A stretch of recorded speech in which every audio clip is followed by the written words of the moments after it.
नमस्कार दोस्तों, अमरकांत क्लासेस में आप लोग का स्वागत है। 13.2 एक्सरसाइज जो चल रहा है एनसीईआरटी मेंसुरेशन का, इसका कुछ क्वेश्चन बचा हुआ था, उसको हम लोग अभी सॉल्व कर रहे हैं। तो इसमें 5 नंबर सवाल है कि सवाल एक बार मैं पढ़ देता हूँ। आप लोग के पास तो बुक रहेगा ही, देख लेंगे कि एक बर्तन एक उल्टे शंकु के आकार का है। इसकी ऊंचाई 8 सेंटीमीटर है और इसके ऊपरी सिरे जो कि खुला हुआ है त्रिज्या 5 सेंटीमीटर दिया गया है। यह ऊपर तक पानी से भरा हुआ है। जब इस बर्तन में शीशे की कुछ गोलियां, जिनमें प्रत्येक गोली 0.5 सेंटीमीटर का है। अब देखिए, इतना ही से और भी सवाल है, लेकिन हम इतना ही से समझा दे रहे हैं, आप लोग को समझ में आ जाएगा पूरा। मतलब आप देखिएगा सवाल कि एक शंकु जो है, शंकु एक्चुअली में उल्टा शंकु है ये, ठीक है। शंकु कैसा है? उल्टा। आप सवाल को समझेंगे पहले, सवाल समझ में अगर आ जाएगा तो सोल्यूशन बहुत आसान है, एकदम आंसर आपको क्लियर, आंसर तक पहुँचने में आसान होगा।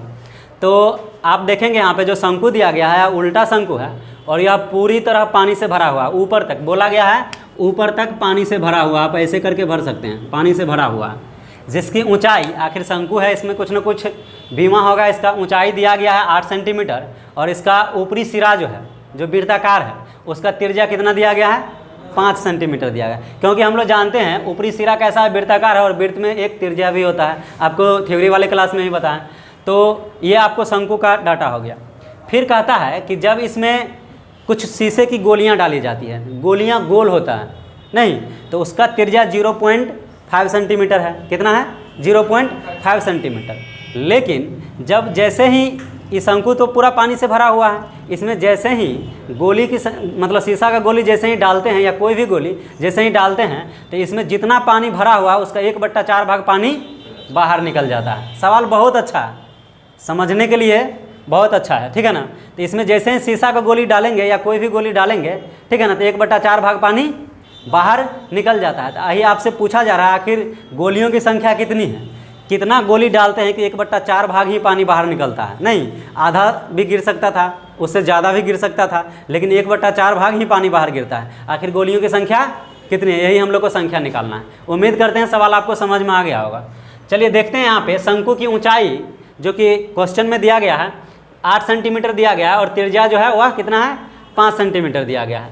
तो गोला का त्रिज्या, गोला मतलब जो गोली इसमें डालते हैं उसका त्रिज्या कितना है? 0.5 सेंटीमीटर, ठीक है। तो यहाँ से हम लोग क्या करते हैं कि इसमें कितना पानी है, पहले तो ये पता चलना चाहिए इसमें कितना पानी है। तो वो कैसे पता चलेगा? तो जब हम लोग शंकु का आयतन निकाल लेंगे, जो इसका शंकु का आयतन का जो डाटा होगा उतना ही तो उसका आयतन होगा, नहीं पानी का आयतन। तो इसमें हम लोग निकाल देते हैं, लिखेंगे शंकु में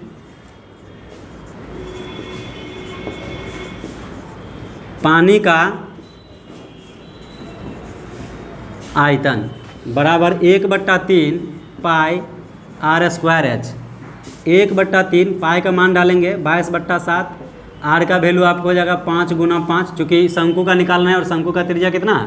5 और ऊंचाई इसका 8 आ जाएगा।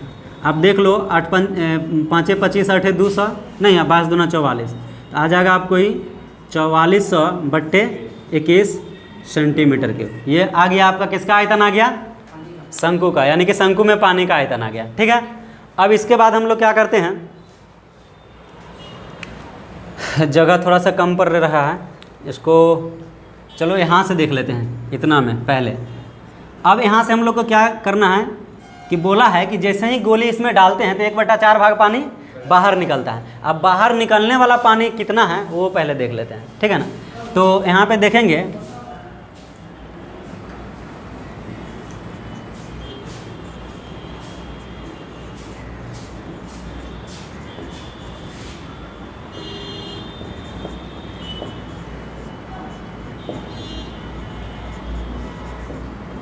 बाहर गिरने वाला पानी का आयतन बराबर शंकु के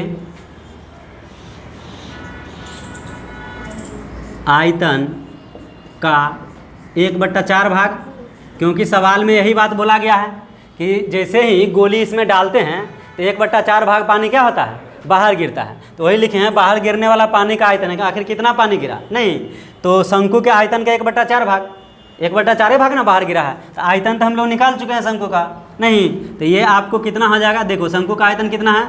4400/21 का 1/4 4 भाग का मतलब गुना होता है, ठीक है। 4 से जब इसको काट देंगे तो 1100 हो जाएगा, नहीं तो बराबर ही यहाँ पे कितना आ जाएगा 1100/21 सेंटीमीटर क्यूब, इतना पानी बाहर आता है, ठीक है ना। तो ये हो गया। अब देखिए यहाँ से वीडियो को रोक करके आप लोग उतार सकते हैं, इसको थोड़ा सा मिटा रहे हैं, इसके बाद का सॉल्यूशन देखते हैं, ठीक है।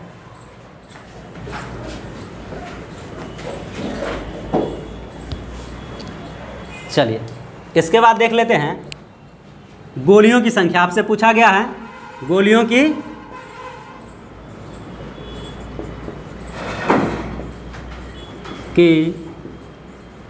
संख्या बराबर हो जाएगा, सॉरी, इससे पहले आप गोला का आयतन निकाल लो, एक गोली का आयतन नहीं, गोली का आयतन। तो गोला का आयतन, गोली कैसा होता है, गोल होता है ना, तो गोला का आयतन क्या हो जाएगा 4/3 पाई r3, नहीं तो इसको लिखेंगे 4/3, पाई का मान कितना हो जाएगा 22/7 और r का मान 0.5 गुना 0.5, ठीक है। जब इसका कैलकुलेशन करेंगे 10 10 10, देखिए कट जाएगा 5 दूनी 10, 5 दूनी 10 और 5 दूनी 10, 4 से कट जाएगा 2 दूनी 4 और फिर 1 2 से कितना बार कटेगा 11 बार में, तो ये आ जाएगा आपको 11/21 सेंटीमीटर क्यूब। ये आपको क्या आ गया गोली का आयतन आ गया। तो देखिए हम लोग क्या किए हैं, पहले शंकु का आयतन भी निकाल चुके हैं, साथ ही साथ समझते जाइए, ठीक है ना। पहले शंकु का आयतन निकाल चुके हैं, फिर बाहर गिरने वाला पानी का आयतन निकाल चुके हैं, फिर एक गोली का आयतन हम लोग निकाल चुके हैं, नहीं अब यहाँ से क्या करेंगे गोलियों की संख्या निकालना है, ठीक है। तो फिर से मिटा रहे हैं, आप रोक रोक करके आप समझ सकते हैं।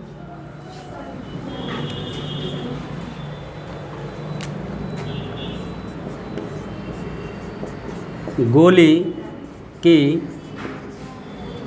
संख्या बराबर हो जाएगा बाहर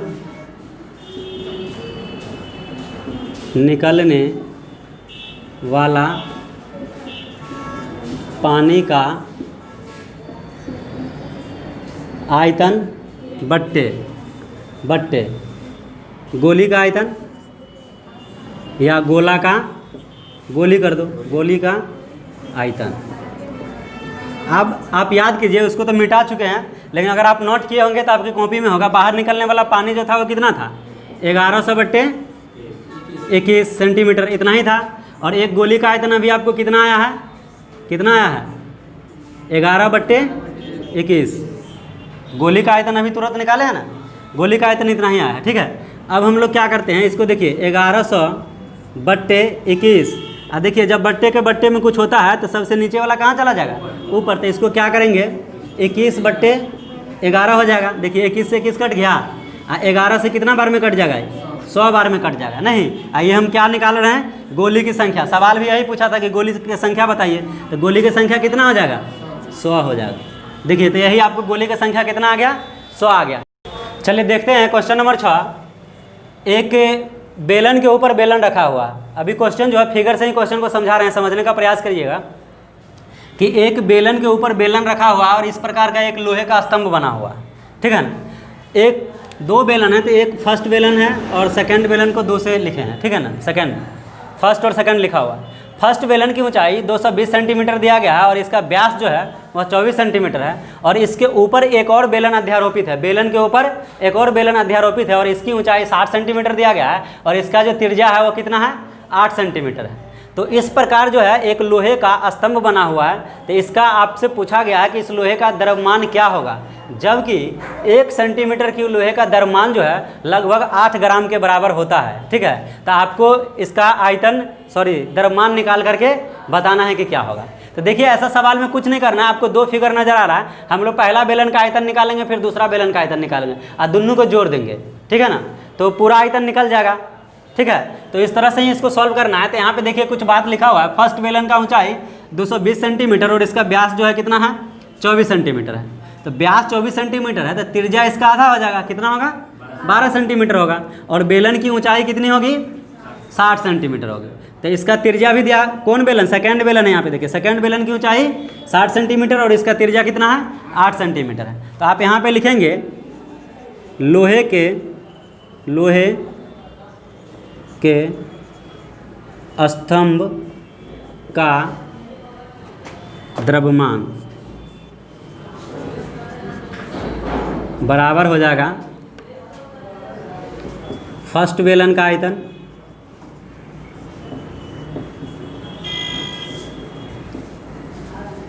जोड़ सेकेंड बेलन का आयतन।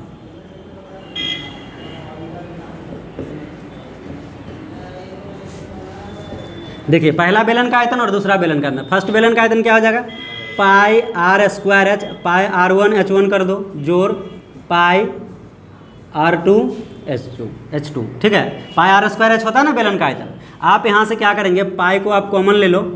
ठीक है, और देखो आर वन फर्स्ट बेलन क्या है, आर वन हो जाएगा कितना 12 गुने 12 और ऊंचाई इसका कितना हो जाएगा 220 प्लस आपका इसका आ जाएगा रेडियस 8 गुने 8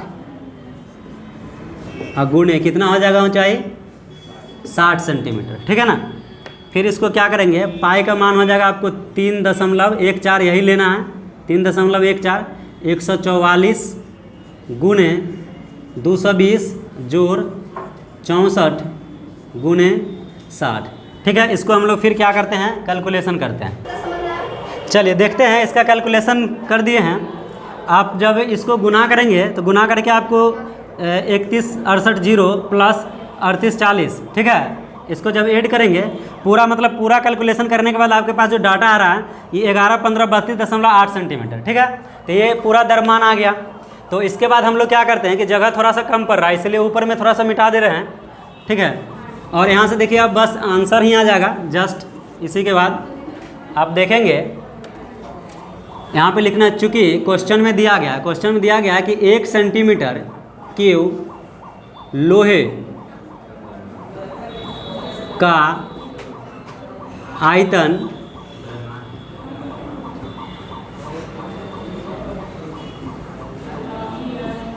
8 ग्राम है, 8 ग्राम के बराबर है। इसीलिए कितना का निकालना है हम लोग को, तो 11, 15, 32.8 सेंटीमीटर के इसका निकालेंगे तो क्या करेंगे, इससे गुना कर देना है। 11, 15, 32.8 गुने 8 ग्राम। देखिए 8 से जब गुना करेंगे तो पूरा ग्राम में कन्वर्ट होगा, लेकिन द्रव्यमान केजी में लेते हैं। जब बड़ा यूनिट रहता है तो उसको क्या करते हैं, केजी में कन्वर्ट करते हैं। इसीलिए इसको क्या करेंगे कि 1 केजी में कितना ग्राम होता है, 1000 ग्राम। तो 1000 से क्या करेंगे, भाग दे देंगे। तो आपके पास जो डाटा आएगा किस में आ जाएगा, केजी में आएगा। जब इसको आप सॉल्व करेंगे तो आपके पास आंसर आ जाएगा 892.26 केजी। यही आपका आंसर हो जाएगा। यानी कि आपके पास जो ये सवाल था कि लोहा का इस तरह का जो स्तंभ बनाया गया है जो 2 बेलन से मिलके बना हुआ है, जिसमें दोनों बेलन का डाटा आपको दिया गया है। ठीक है ना, इसमें हम लोग क्या किए हैं कि लोहे के स्तंभ का द्रव्यमान बराबर बेलन का आयतन प्लस फर्स्ट बेलन का आयतन प्लस सेकंड बेलन का आयतन। ठीक है, अब आप क्या करेंगे, जब कैलकुलेशन किए हैं तो हमारे पास आयतन कितना आ गया, जो भी आया है डाटा। ठीक है ना, और यहाँ पे क्वेश्चन में दिया गया था कि 1 सेंटीमीटर क्यूब लोहे का द्रव्यमान 8 ग्राम के बराबर है। तो हम लोग को कितना का निकालना है, इतना सेंटीमीटर क्यूब का निकालना है ना। तो इससे क्या करेंगे, 8 से गुना कर देंगे, लेकिन 8 से गुना करने पर आपको ग्राम में मिलेगा नहीं, इसको हमको केजी में कन्वर्ट करना है। इसीलिए क्या करेंगे, 1000 से भाग देने पर आपके पास जो डाटा आ रहा है 892.26 केजी। ठीक है, यही आपका आंसर हो जाएगा। तो फिर हम लोग नेक्स्ट क्वेश्चन देखते हैं इसके बाद। ठीक है दोस्तों, देखते हैं क्वेश्चन नंबर 7। अभी हम लोग के पास जो क्वेश्चन है इसको फिगर से फिर से समझा रहे हैं आपको। आपके पास बुक होगा, आप क्वेश्चन को आगे में रखेंगे, आप क्वेश्चन पढ़ेंगे, हम केवल फिगर से आपको समझा रहे हैं। देखिए जैसा कि फिगर में दिख रहा है, सबसे पहले आपको स्पष्ट कर दे रहे हैं कि इसमें एक बेलन है, एक अर्धगोला है और अर्धगोला के ऊपर एक शंकु अध्यारोपित है। 3 फिगर आपको इसमें दिख रहा होगा। ठीक है, अब देखते हैं कि सवाल क्या क्या बना है, क्या किसका डाटा दिया गया है। देखिए एक ठोस है जो अर्धगोला पर अध्यारोपित शंकु के आकार का है। बेलन के अंदर एक ठोस रखा गया है जो अर्धगोले पर अध्यारोपित शंकु के आकार का है। इस प्रकार का ठोस है जिसमें शंकु की ऊंचाई 120 सेंटीमीटर दिया गया है और इसका जो त्रिज्या है शंकु का वह 60 सेंटीमीटर है। और देखिए इसी पे अध्यारोपित है, इसीलिए अर्धगोला का जो त्रिज्या होगा ये भी 60 सेंटीमीटर होगा, चूँकि इसी के ऊपर रखा हुआ है। आप इस बात को समझ रहे होंगे, चूँकि इससे पहले जितना भी सवाल बनाए हैं सब में आपको इस तरह बता ही चुके हैं। ठीक है ना, और इस ठोस को क्या करते हैं कि एक लंबवृत्तीय बेलन में रखते हैं, जो कि बेलन पानी से पूरा भरा हुआ है। बेलन जो है पानी से पूरा भरा हुआ है और इसी बेलन में क्या करते हैं कि इस ठोस को रखते हैं। अब देखते हैं कि बेलन का ऊंचाई जो है 180 सेंटीमीटर दिया गया है और त्रिज्या जो है कितना है 60 सेंटीमीटर दिया गया है। ये बेलन का डाटा हुआ। अब आपसे पूछा जा रहा है कि इस बेलन में जो इस ठोस डालते हैं, इस ठोस को डालने के बाद जो शेष पानी बच जाता है, क्योंकि पहले पूरा पानी से भरा हुआ नहीं, लेकिन जैसे ही ठोस रखेंगे तो इतना जगह जो है जितना इस ठोस का आयतन होगा इतना पानी तो बाहर गिर जाएगा या फिर पानी इतना हटाना पड़ेगा, क्योंकि इतना जगह तो आयतन ले रहा है ना, इस ठोस ले रहा है। तो वही पूछ रहा है कि इसमें शेष बचे पानी का आयतन कितना होगा, कितना मतलब कि पानी बच रहा है इस बेलन में, ठीक है ना। यही आपसे सवाल पूछा जा रहा है, जैसा कि शेष बचे पानी का आयतन ही पूछा जा रहा है, कन्फर्म है। अब देखिए इसके लिए डाटा आपको स्पष्ट दिख रहा होगा, क्योंकि कैलकुलेशन इस क्वेश्चन में थोड़ा ज़्यादा है, इसलिए आपको पहले ही सॉल्यूशन दे दिए हैं बोर्ड पे, आपको हम समझा दे रहे हैं, पूरा समझ में आएगा, ठीक है। देखिए जो दिया गया है उसको पहले लिख लेते हैं, जो दिया जाता है उसको पहले लिख लीजिए ताकि क्वेश्चन बनाना बहुत आसान हो जाता है। क्योंकि बेलन की ऊंचाई 180 सेंटीमीटर है तो आप लिख दो 180 सेंटीमीटर और त्रिज्या कितना है 60 सेंटीमीटर, तो इसको लिख देंगे 60 सेंटीमीटर। अब देखिए शंकु की ऊंचाई क्वेश्चन में बोला है 120 सेंटीमीटर है और त्रिज्या जो है शंकु का कितना है 60 सेंटीमीटर। अब देखिए अर्धगोला का भी त्रिज्या 60 सेंटीमीटर है। क्यों है भाई? तो इसलिए है कि अर्धगोले पर तो शंकु रखल है, बुझ रहे हैं ना, इसीलिए क्या होगा कि इसका भी त्रिज्या 60 सेंटीमीटर होगा। समझ में आ रहा होगा आप लोग को। अब देखिए क्या करते हैं, पहले हम लोग देख लेते हैं कि इसमें कितना पानी रह सकता है। तो कैसे पता चलेगा? तो पहले इस बर्तन का आयतन निकाल लेंगे। तो बर्तन कैसन है भाई? बेलन के आकार का है, तो बेलन का आयतन निकाल लेंगे तो पता चल जाएगा इसमें कितना पानी रह सकता है। नहीं तो यहाँ से पहले क्या करते हैं, बेलन का आयतन निकाल लेते हैं, और बेलन का आयतन πr² होता है। जब इसको आप कैलकुलेशन करेंगे तो 14,256,30/7 सेंटीमीटर क्यूब, ठीक है।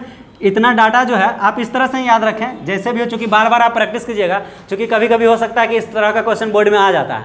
तो डाटा आप प्रैक्टिस भी करेंगे तो ये सब याद ही हो जाता है, क्योंकि सवाल तो यही है और इसी सवाल को आप बार बार प्रैक्टिस कर रहे हैं तो आपको याद भी हो जाएगा, ठीक है ना। तो इतना सेंटीमीटर क्यूब जो है बेलन का आयतन आ जाएगा। अब बात आता है अगर हमको इस ठोस का भी आयतन मिल जाए और बेलन के आयतन में से इस ठोस के आयतन को घटा देंगे तो जो शेष बचेगा वो क्या बचेगा? वही ना शेष पानी बचेगा। क्योंकि जब आप इस ठोस को डालते हैं तो जितना जगह ये ठोस ले रहा है उतना पानी तो नहीं रहेगा, उतना जगह पे पानी रहेगा क्या? इसको अगर निकाल देते हैं तो पूरा खाली था तो पूरा में पानी रहेगा। ऐसा हम लोग करते हैं ना, मान के चलो कि एक गिलास है, गिलास में क्या करो, एक पत्थर का पूरा गिलास में पानी भरा हुआ, अब पत्थर का एक इतना छोटा सा टुकड़ा उसमें डाल दो, क्या पानी मतलब पानी का स्तर उठेगा? नहीं, जितना उस पत्थर का आयतन होगा ना अपने आयतन के बराबर पानी को बाहर गिरा देगा वो, क्योंकि मतलब कि जितना पानी अंदर में रह सकता था, मतलब जितना उस पत्थर का आयतन होगा, ठीक है ना, उतना पानी वो बाहर गिरा देता है, उतना जगह पत्थर अंदर में ले रहा है, ठीक है ना। तो कुछ इसी प्रकार का सवाल यहाँ पे, पत्थर के जगह पे यहाँ क्या है, एक ठोस है जो कि अर्धगोला पे रखे शंकु के आकार का है। क्लियर है? अब देखिए यहाँ से क्या करते हैं, लिखेंगे ठोस का आयतन। तो ठोस का आयतन बराबर हो जाएगा अर्धगोला का आयतन प्लस शंकु का आयतन, चूँकि अर्धगोला और शंकु है ना, दोनों ठोस तो अर्धगोला और शंकु से मिलकर बना है। समझ में आ रहा है ना? ठोस कैसा बना हुआ? अर्धगोला और शंकु से मिलकर बना हुआ है। तो क्या करेंगे, अर्धगोला का आयतन जोड़ शंकु का आयतन, दोनों को जोड़ देंगे तो पूरा ठोस का नहीं निकल जाएगा। एकदम समझ में आ रहा है ना? फिर देखिए यहाँ से फॉर्मूला लगाइए 2/3 πr³ अर्धगोला का आयतन प्लस 1/3 πr² शंकु का आयतन। अब देखो कुछ कॉमन लेने वाला है, चूँकि सबका रेडियस समान है। नहीं तो यहाँ पे हम लोग 1/3 πr² कॉमन ले लेंगे तो यहाँ पे 2r + h बचेगा। अब देखो यहाँ पे 1/3 गुना 22 पाई का मान 22/7, चूँकि कुछ दिया नहीं गया है, जब तक 3.14 न दिया रहे तब तक 22/7 ही लेना है पाई का मान, ठीक है ना। और गुना r² है तो 60 गुना 60 इंटू 2r हो जाएगा, 2 × 60 प्लस h का वैल्यू कितना है 120। अब देखो 3 से इसको काट सकते हो, 20 या 60 कट जाएगा, जो रिमाइंडर बच रहा है उसको यहाँ पे लिख दे रहे हैं 22/7 गुना 20 गुना 60 गुना 240।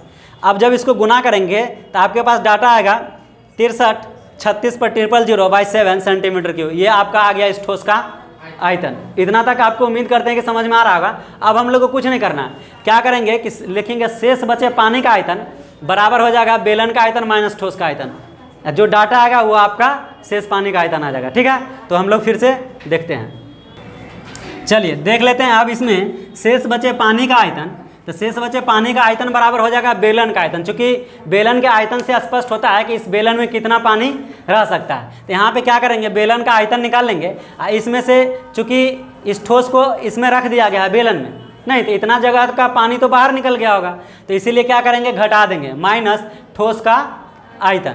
अब देखिए बेलन का आयतन आपके पास डाटा आया है इतना बट्टा 7 माइनस ये भी आ जाएगा बट्टे में 7। जब दोनों का एलसीएम लेंगे तो घटा करके 79,20,000 बट्टे 7 सेंटीमीटर क्यूब आपका आ जाएगा।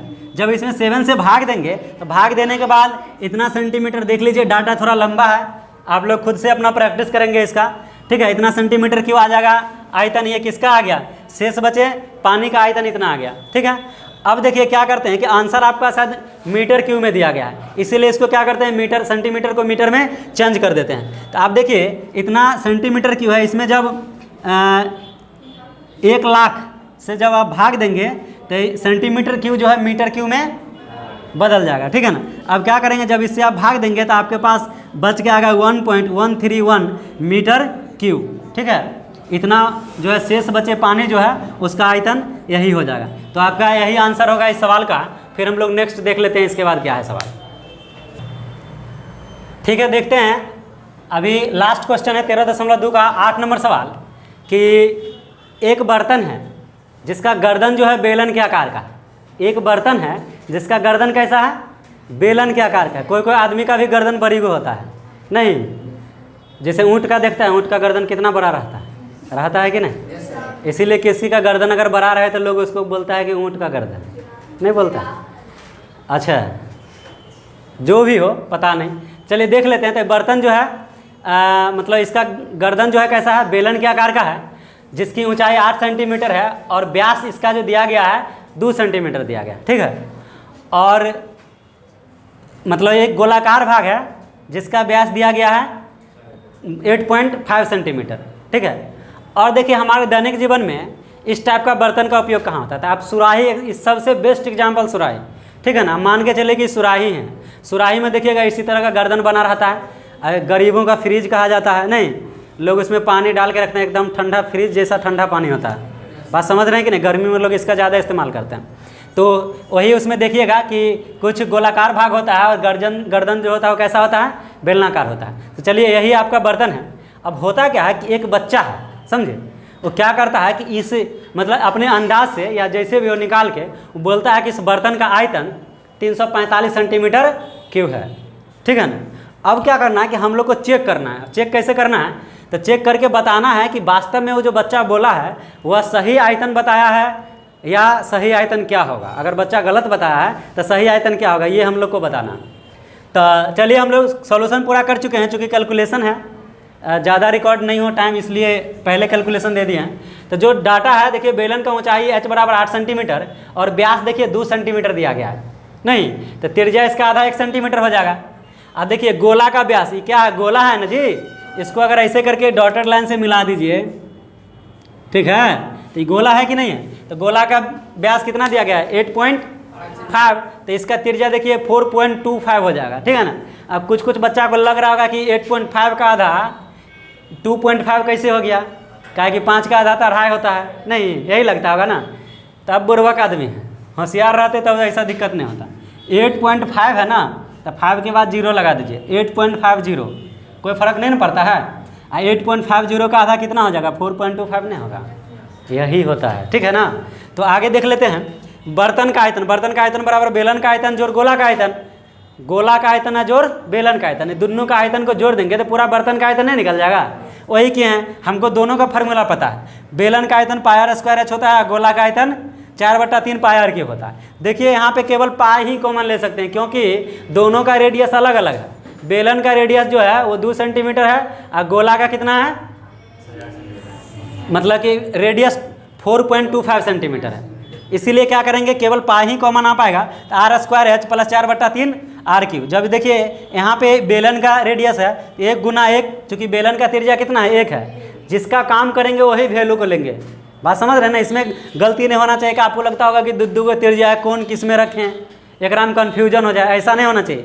हम लोग यहाँ पे देखिए बेलन का आयतन है ना πr², तो बेलन वाला त्रिज्या इसमें लगाएंगे, ठीक है। तो 1 × 1 × 8 प्लस 4/3 r³, ये किसका है, गोला का है। गोला का त्रिज्या कितना है, 4.25, तो इसको 4.25 के पावर क्यू कर दीजिए। जब इसको कैलकुलेशन करेंगे तो 76.765625 नहीं, इसका कैलकुलेशन आया 4/3 है, गुना में 3 रहेगा, और इसको 1 से गुना करेंगे तो 8 का 8 ही रह जाएगा, ठीक है। फिर यहाँ पे देख लेते हैं पाई का मान कितना है, 3.14। इतना आ गया। अब देखिए नेक्स्ट कैलकुलेशन करेंगे। आप जब इसको कैलकुलेशन करेंगे तो आ जाएगा 3.14 इंटू 8 प्लस 102.354, ठीक है। अब जब इसको ऐड करेंगे तो आ जाएगा 3.14 गुना 110.354, और जब पूरा हम लोग इसको गुना कर लेंगे तो हमारे पास जो डाटा आएगा वह 346.51, जो कि इस बर्तन का आयतन हम लोग को प्राप्त हुआ है। यानी कि हम लोग लिख सकते हैं, अतः बच्चे के द्वारा बताया गया आयतन गलत था, या फिर बच्चे के द्वारा बताया गया उत्तर गलत था, और सही उत्तर 346.51 सेंटीमीटर क्यूब होगा, ठीक है ना। यही आपका सही आंसर होगा, ठीक है। तो यहाँ पे आज देखिए 13.2 हम लोग ख़त्म कर लिए हैं चैप्टर। अब 13.3 में चलेंगे। तो अगर वीडियो आप लोग को अच्छा लगता है तो वीडियो को लाइक कीजिए, सब्सक्राइब कीजिए और अपने दोस्तों में ज़रूर शेयर कीजिए, ठीक है। तब तक के लिए धन्यवाद।